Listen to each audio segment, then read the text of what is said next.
On a mis en ligne une vidéo, puis tous les 2 mois, on a relevé le nombre de vues de cette vidéo. Voilà. Ça, c'est le relevé des vues. Et donc, on nous donne le nombre de vues relevées tous les 2 mois. Laquelle de ces fonctions est celle qui modélise le mieux l'évolution du nombre V de vues de la vidéo en fonction de la durée? Donc, on a ces 4 choix-là et il faut qu'on choisisse le meilleur. Alors, il faut déjà remarquer qu'on a ici 2 choix. Ces 2 choix-là sont des modèles exponentiels, alors que ces 2 choix ici sont des modèles linéaires. Eh bien, c'est un modèle dans lequel une variation de la variable qui est fixe correspond à une augmentation ou une diminution de la fonction qui est fixe aussi. Donc par exemple ici on a la durée t qui augmente de manière fixe, hein, c'est toujours plus 2 mois. Hein. Ici on a 2 mois qui se sont écoulés, là aussi et là aussi. Donc ici si on peut modéliser ça par une fonction linéaire, donc faire un modèle linéaire, eh bien il faudrait que le nombre de vues augmente toujours du même nombre de vues dans chacune de ces périodes. Si c'est un modèle exponentiel, ça veut dire qu'au cours d'une durée fixe, le nombre de vues va être toujours multiplié par le même nombre. Donc c'est pas une addition, c'est une multiplication cette fois-ci. Voilà, alors maintenant que on s'est rappelé un petit peu ça, je te conseille de mettre la vidéo sur pause et d'essayer de répondre tout seul à cette question. Alors, on va prendre nos données et on va essayer de déterminer déjà si c'est un modèle exponentiel ou un modèle linéaire. Pour ça, je vais regarder le nombre de vues dans la première période déjà. Donc si c'est un modèle linéaire, je vais exprimer cette variation en termes d'addition. Hein. Donc j'avais 50 vues et 2 mois plus tard, j'en ai 313. Pardon.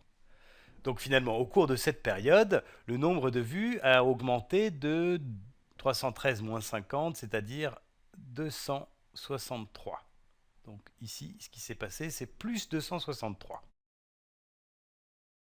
Dans la deuxième période de 2 mois, ici, celle-ci, de 2 à 4 mois, eh bien j'avais 313 vues et maintenant j'en ai 1950.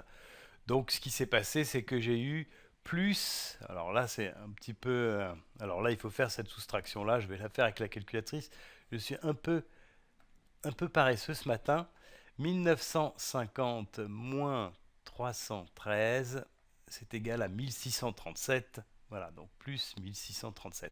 C'était pas vraiment la peine de faire le calcul précisément parce qu'on voit très bien tout de suite que ici on a à peu près 1600 vues en plus, donc c'est pas du tout proche de 263. Donc en tout cas ce qui se dégage c'est que pendant une durée fixe de 2 mois on n'a pas toujours la même augmentation de vues, loin de là, puisque ici on a 260 à peu près, et là 1600, donc c'est vraiment pas du tout la même chose. Ça veut dire que ce phénomène-là ne peut pas être représenté par un modèle linéaire, ça va être donc plutôt un modèle exponentiel. Ça veut dire que finalement cette vidéo a beaucoup de succès puisque un modèle exponentiel c'est un modèle à très forte croissance. Alors on va regarder si effectivement c'est un modèle exponentiel. Je vais calculer maintenant le rapport entre deux nombres de vues dans une période de 2 mois. Donc au départ ici j'ai 50 vues, à la fin j'en ai 313. Donc ici si je calcule le rapport entre 313 et 50, donc le rapport c'est 313 divisé par 50, je vais le calculer à la calculatrice. 313 divisé par 50, ça fait 6,26. Donc le nombre de vues ici a été multiplié par 6,26. 6,26 fois 50, ça fait 313. Dans la deuxième tranche de 2 mois, ici, celle-ci, je suis passé de 313 à 1950. Alors je vais faire le calcul ici du rapport, donc c'est 1950 divisé par 313 et je trouve voilà 6, on va dire 6,23. 6,23. Donc le nombre de vues ici a été multiplié par 6,23. Alors si tu veux, tu peux continuer à calculer ce rapport à chaque fois, hein, dans chaque tranche de 2 mois. Mais ici, ce qu'on peut considérer, c'est que le nombre de vues va être multiplié à peu près par 6,2, disons. Donc je vais écrire ça comme ça. Ici, ça a été multiplié à peu près par 6,2 et ici aussi par 6,2. On peut choisir cette valeur 6,2. Si tu calcules les autres rapports, tu vas peut-être être amené à avoir une valeur un petit peu plus précise que celle-ci. Je te laisse voir ça. Du coup, on va modéliser ce phénomène, ce nombre de vues, par une fonction exponentielle dans laquelle le nombre de vues est multiplié par 6,2 tous les 2 ans. Donc ça va être une fonction qui va être quelque chose comme ça, v de t est égal à la valeur initiale, donc ici c'est 50 vues le premier mois, multiplié par 6,2 élevé à une certaine puissance, mais il faut faire attention parce que la puissance ici, c'est pas la puissance t. Le nombre de vues n'est pas multiplié par 6,2 tous les mois, mais seulement tous les 2 mois. Donc ici, l'exposant, ça va être t sur 2. Et effectivement, dans ce cas-là, tu peux très bien faire les calculs, calculer v de 0, si tu veux, on peut le faire. Je vais le faire ici.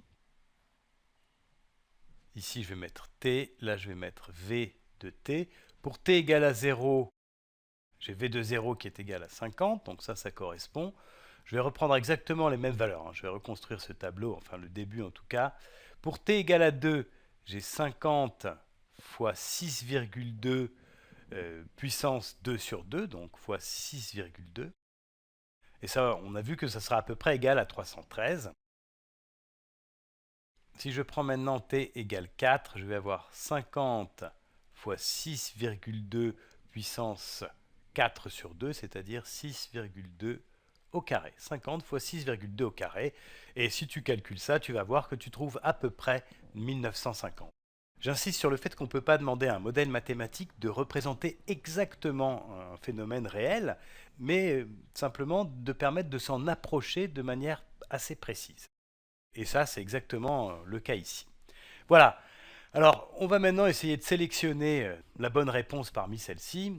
Donc déjà, ce qu'on peut dire, c'est que ces deux réponses-là, qui sont des modèles linéaires, ne peuvent pas correspondre. Donc ceux-là, je les élimine tout de suite. Et puis ensuite, il faut que je choisisse entre ces deux-là. Alors ici, il y a un petit piège, c'est que dans les deux cas, v de t est égal à 50 fois quelque chose. Donc la valeur initiale, c'est toujours 50. Ça correspond avec ce qu'on a trouvé aussi. Par contre, il faut faire attention parce que ici, la base, c'est 6,25, donc elle est proche de la nôtre, 6,2. Donc on est tenté de dire que ça, c'est la bonne réponse, mais il faut faire attention parce que ici, l'exposant, c'est t. Cet exposant-là, c'est t, alors qu'ici, on a un exposant de t sur 2. Et en fait, aucune de ces réponses ici ne fait apparaître un exposant t sur 2. Donc il faut absolument qu'on travaille un petit peu sur l'expression de v pour l'écrire avec un exposant simplement égal à t. Et ça, c'est assez facile. En fait, ce que je vais faire, c'est écrire ça comme ça. V de t égale 50 fois 6,2 puissance 1 demi, le tout élevé à la puissance t. Alors maintenant, je vais calculer 6,2 puissance 1 demi, c'est-à-dire en fait racine carrée de 6,2. Donc 6,2 puissance 1 demi, je ferme la parenthèse, ça me donne l'exposant et j'appuie sur égal. Et je trouve donc 2,49, on va dire, on va arrondir ça à 2,49. Donc mon modèle en fait c'est 50, v de t égale 50 fois 2,49 élevé à la puissance t. Alors là je reviens à mes deux réponses, donc c'est pas celle-ci, ça c'est certain. Et ici, la réponse qui est donnée, c'est v de t égale 50 fois 2,5 puissance t. Alors c'est celle que je vais choisir. De toute façon, quand on a calculé le rapport ici entre deux termes consécutifs de ce tableau, eh bien, on a fait des approximations nécessairement. Donc ici, entre 2,49 et 2,50, c'est une approximation tout à fait acceptable. Donc je vais choisir cette réponse-là. Voilà. Alors là, on a trouvé la bonne réponse en, effectivement, déterminant la fonction exponentielle qui représente ce modèle. C'est très bien, je trouve, de faire comme ça parce qu'on construit le modèle soi-même, mais on n'est pas obligé de faire ça puisque là, il suffisait de choisir et on pouvait le faire directement sans passer par tout ce travail. Déjà, on avait vu que ces deux modèles-là sont des modèles linéaires, donc ils ne peuvent pas correspondre aux données. On peut donc les éliminer d'emblée. Il faut donc choisir parmi ces deux modèles-là, et le premier, on peut l'éliminer d'office, puisqu'il nous dit que le nombre de vues est multiplié par 6,25 tous les mois. Alors que d'après les données, il est multiplié à peu près par 6,2, donc 6,25 ça va, mais tous les 2 mois seulement. Donc on pouvait éliminer aussi cette réponse-là directement.